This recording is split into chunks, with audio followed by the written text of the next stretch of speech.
जय जय श्री हरिवंश।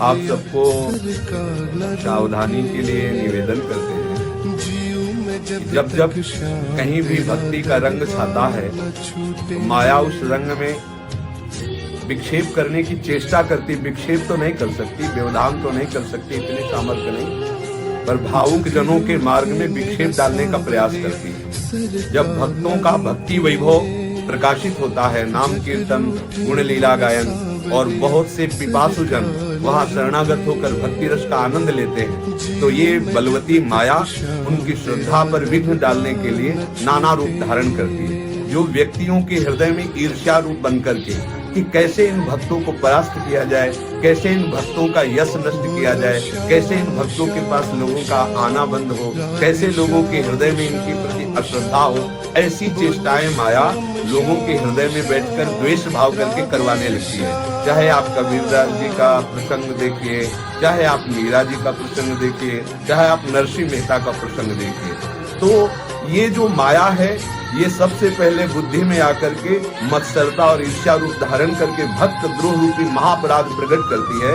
उनका जो परिणाम होगा सो होगा। अपने लोगों को अपने श्रद्धा और विश्वास को दृढ़ रखना है।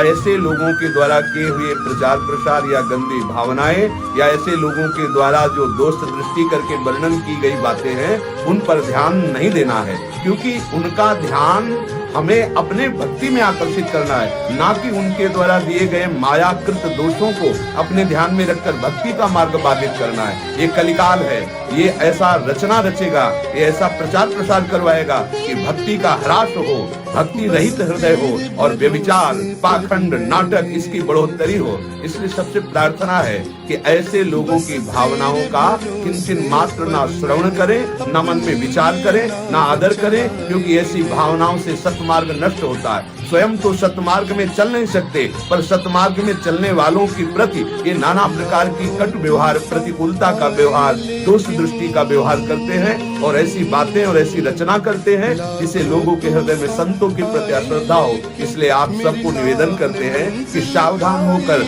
आप प्रभु से प्रार्थना कीजिए कि वो आपको ऐसी दृष्टि प्रदान करें कि आपकी श्रद्धा और भक्ति को कदापि कोई भी माया के आचरण वाले छल न सके, आपकी भक्ति में विरोध न कर सके। आप सावधान रहिए। ये तो एक साधारण सी बात है, ऐसी सी न जाने कितनी बातें प्रकट होती है संतों के जीवन में। श्रद्धा और विश्वास को पुष्ट रखिए। श्री जी सदैव आपकी सहायता करेंगे। श्री हरि।